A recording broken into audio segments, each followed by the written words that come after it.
Friends, welcome back to my channel. ನಾನಿವತ್ತಿನ ಈ ವಿಡಿಯೋದಲ್ಲಿ ಪ್ರೆಗ್ನೆನ್ಸಿ ಫಸ್ಟ್ ಸ್ಕ್ಯಾನಿಂಗ್ ಯಾವಾಗ ಮಾಡಿಸ್ತಾರೆ ಮತ್ತು ಸ್ಕ್ಯಾನಿಂಗ್ ರಿಪೋರ್ಟಲ್ಲಿ ಏನೆಲ್ಲ ಇರುತ್ತೆ ಅಂತ ಹೇಳ್ತೀನಿ. ಮತ್ತು ಫಸ್ಟ್ ಟ್ರೈಮಿಸ್ಟರ್ನ ಸಿಂಪ್ಟಮ್ಸ್ಗಳು ಯಾವ ಥರ ಎಲ್ಲ ಇರುತ್ತೆ ಅನ್ಸ್ಕೊಡ್ತಾ ಇದ್ದೀನಿ. ಆಮೇಲೆ ಈಗ ಪ್ರೆಗ್ನೆನ್ಸಿ ಕನ್ಫರ್ಮ್ ಆದಮೇಲೆ ನಾವು ಯಾವಾಗ ಟೆಸ್ಟ್ ಮಾಡ್ಕೋಬೇಕು, ಎಷ್ಟು ದಿನ ಆದಮೇಲೆ ಟೆಸ್ಟ್ ಮಾಡ್ಕೋಬೇಕಪ್ಪ ಅಂತಂದರೆ, ಸಪೋಸ್ ನಿಮಗೆ ಇವಾಗ ಏನಾದರೂ ಪೀರಿಯಡ್ ಮಿಸ್ ಆಗಿ 10 ಡೇಸ್ ಅಥವಾ 12 ಡೇಸ್ ಆಯ್ತಪ್ಪ ಅಂತಂದರೆ ಮನೇಲೇ ನೀವು ಯೂರಿನ್ ಟೆಸ್ಟ್ನ ಮಾಡ್ಕೋಬೋದು. ಮೆಡಿಕಲ್ ಶಾಪಲ್ಲೆಲ್ಲ ಟೆಸ್ಟ್ ಕಿಟ್ ಅಂತ ಸಿಗುತ್ತೆ, ಪ್ರೆಗ್ನೆನ್ಸಿ ಟೆಸ್ಟ್ ಕಿಟ್ ಸಿಗುತ್ತೆ, ಅದರಿಂದ ನೀವು ಯೂರಿನ್ ಟೆಸ್ಟ್ನ ಮಾಡ್ಕೋಬೋದು. ಆ ಟೆಸ್ಟ್ ಕಿಟ್ಟಲ್ಲಿ 2 ರೆಡ್ ಡಾರ್ಕ್ ಲೈನ್ಸ್ ಏನಾದರೂ ಬಂತಪ್ಪ ಅಂದರೆ ನಿಮಗೆ ಪ್ರೆಗ್ನೆನ್ಸಿ ಕನ್ಫರ್ಮ್ ಆಗಿದೆ ಅಂತ ಅರ್ಥ, ಪಾಸಿಟಿವ್ ಆಗಿದೆ, ಕನ್ಫರ್ಮ್ ಆಗಿದೆ ಅಂತ ಅರ್ಥ. ಇಲ್ಲಾಂದರೆ ಒಂದೇ ಲೈನ್ ಬಂತು, ಇನ್ನೊಂದು ಲೈನ್ ಬಂದಿಲ್ಲಪ್ಪ ಅಂತಂದರೆ ನಿಮಗೆ ನೆಗೆಟಿವ್ ಬಂದಿದೆ. ಇಲ್ಲಾಂದರೆ ನೆಗೆಟಿವ್ ಏನು ಬಂದಿರಲ್ಲ, ನೀವು ಸ್ವಲ್ಪ ದಿನ ವೇಟ್ ಮಾಡಿ, ಇಲ್ಲ 12 ಡೇಸಿಗೆ ಚೆಕ್ ಮಾಡ್ಕೊಂಡಿರ್ತೀರ, ಇಲ್ಲ ಇನ್ನು ನೆಕ್ಸ್ಟ್ ಒಂದು 4-5 ಡೇಸ್ ಬಿಟ್ಟು 15 ಡೇಸಿಗೆ ಚೆಕ್ ಮಾಡಿಕೊಂಡ್ರೆ ಪಾಸಿಟಿವ್ ಬರೋ ಚಾನ್ಸಸ್ ಇರುತ್ತೆ. ಸಪೋಸ್ ಅವಾಗ ಪಾಸಿಟಿವ್ ಬಂದಪ್ಪ ಅಂದರೆ ನೀವು ಹಾಸ್ಪಿಟಲಿಗೆ ಹೋಗಿ ನಿಮ್ಮ ಪ್ರೆಗ್ನೆನ್ಸಿನ ಇನ್ನೊಂದ್ಸತಿ ಕನ್ಫರ್ಮ್ ಮಾಡಿಕೊಂಡು ಮನೇಲಿ ಎಲ್ಲರಿಗೂ ವಿಷಯನ ತಿಳಿಸ್ಬೋದು. ಈಗ ಪ್ರೆಗ್ನೆನ್ಸಿ ಕನ್ಫರ್ಮ್ ಆದಮೇಲೆ ಪಾಸಿಟಿವ್ ರಿಸಲ್ಟ್ ಬಂದಮೇಲೆ ನೆಕ್ಸ್ಟ್ ಹೋಗೋ ಪ್ರೊಸೆಸ್ಸು ಸ್ಕ್ಯಾನಿಂಗ್ನ ಯಾವಾಗ ಮಾಡಿಸ್ಬೇಕಪ್ಪ ಅಂತಂದರೆ 6 to 7 ವೀಕ್ಸಲ್ಲಿ ಮಾಡಿಸ್ಬೇಕು. 6 to 7 ವೀಕ್ಸಲ್ಲಿ ಮಾಡಿಸೋಕ್ಕಂಥ ಸ್ಕ್ಯಾನಿಂಗು ಡೇಟಿಂಗ್ ಸ್ಕ್ಯಾನ್ ಅಂತ ಹೇಳ್ಬೋದು, ಇಲ್ಲ ಹಾರ್ಟ್ ಬೀಟ್ ಸ್ಕ್ಯಾನಿಂಗ್ ಅಂತಲೇ.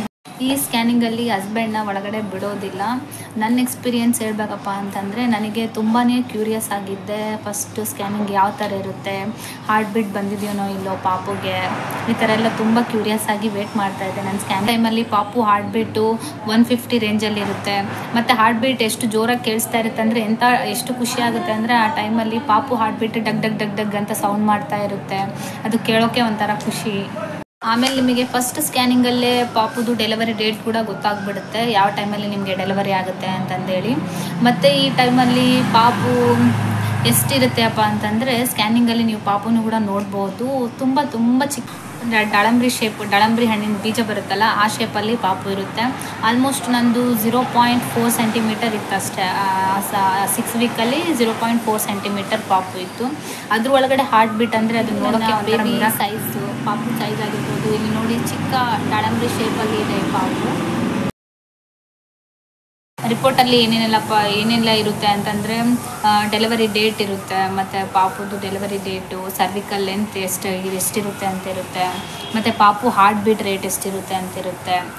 ಮತ್ತು ನಿಮಗೆ ನೆಕ್ಸ್ಟ್ ಸ್ಕ್ಯಾನಿಂಗಿಗೆ ಯಾವಾಗ ಬರಬೇಕು, ನೆಕ್ಸ್ಟ್ ಇವಾಗ ಡೇಟಿಂಗ್ ಸ್ಕ್ಯಾನ್ ಆದಮೇಲೆ NT ಸ್ಕ್ಯಾನ್ ಅಂತ ಮಾಡಿಸ್ತಾರೆ. ಆ ಸ್ಕ್ಯಾನಿಂಗಿಗೆ ಯಾವಾಗ ಬರಬೇಕು ಅಂತಂದೇಳಿ ಅದರಲ್ಲಿ ಮೆನ್ಷನ್. ಸ್ಕ್ಯಾನಿಂಗ್ ಆದಮೇಲೆ ನಿಮ್ಮ ಪ್ರೆಗ್ನೆನ್ಸಿ ಕನ್ಫರ್ಮ್ ಆಗಿದೆ ಅಂತಲೇ ಅರ್ಥ. ಯಾಕಂದರೆ ಪಾಪುದು ಹಾರ್ಟ್ ಬೀಟ್ ಎಲ್ಲ ಬಂದಿರುತ್ತಲ್ಲ, ನೀವು ಈ ಟೈಮಲ್ಲಿ ಫ್ಯಾಮಿಲಿಗೆಲ್ಲ ಶೇರ್ ಮಾಡ್ಕೋಬೋದು ಇನ್ಫಾರ್ಮೇಷನ್ನ. ಇಲ್ಲಿವರೆಗೂ ಯಾರೂ ಮಾಡಲ್ಲ ಡೇಟಿಂಗ್ ಸ್ಕ್ಯಾನ್ ಮಾಡಿಸೋವರೆಗೂ, ಬಟ್ ಕೆಲವೊಬ್ಬರು ಅರ್ಲಿಯಾಗಿ ಹೇಳ್ಕೊಂಡ್ಬಿಟ್ಟಿರ್ತಾರೆ ಹಿಂಗೆ ಪ್ರೆಗ್ನೆನ್ಸಿ ಕನ್ಫರ್ಮ್ ಆಗಿದೆ ಅಂತ. ಬಟ್ ತುಂಬ ಜನ ಈ ಡೇಟಿಂಗ್ ಸ್ಕ್ಯಾನ್ ಮಾಡಿಸಿದ ಮೇಲೇ ಎಲ್ಲ ಫ್ಯಾಮಿಲಿ ಮೆಂಬರ್ಸಿಗೆ ಕನ್ಫರ್ಮ್ ಆಗಿ ಹೇಳ್ತಾರೆ. ನೆಕ್ಸ್ಟ್ ಏನಪ್ಪ ಅಂತಂದರೆ, ಪ್ರೆಗ್ನೆನ್ಸಿ ಸಿಂಪ್ಟಮ್ಸ್ ಯಾವ ಥರ ಇರುತ್ತೆ. ಫಸ್ಟ್ ಟ್ರೈಮಿಸ್ಟರಲ್ಲಿ ಹೇಳ್ಬೇಕಪ್ಪ ಅಂತಂದರೆ, ತುಂಬ ಸುಸ್ತಾಗ್ತಾ ಇರುತ್ತೆ, ಮಾರ್ನಿಂಗ್ ಎಲ್ಲ ಒಂಥರ ಸಿಕ್ನೆಸ್ ಇರುತ್ತೆ, ಕೆಲವೊಬ್ಬರಿಗೆಲ್ಲ ವಾಮಿಟ್ ಸೆನ್ಸೇಷನ್ ಇರುತ್ತೆ, ವಾಮಿಟ್ ಬರೋ ಥರ ಆಗ್ತಾ ಇರುತ್ತೆ, ಬಟ್ ವಾಮಿಟ್ ಬರಲ್ಲ. ನನಗಂತೂ ವಾಮಿಟ್ ಏನು ಆ ಥರ ಇದ್ದಿಲ್ಲ, ವಾಮಿಟ್ ಸೆನ್ಸೇಷನ್ ಎಲ್ಲ ಏನೂ ಇದ್ದಿಲ್ಲ. ಬಟ್ ಹೆಡೇಕ್ ಇರುತ್ತೆ, ಗ್ಯಾಸ್ಟ್ರಿಕ್ ಇರುತ್ತೆ, ಊಟ ಮಾಡಿದ್ದೆಲ್ಲ ಏನೂ ಹೋಗ್ತಾನೆ ಇರೋದಿಲ್ಲ ಸರಿಗೆ.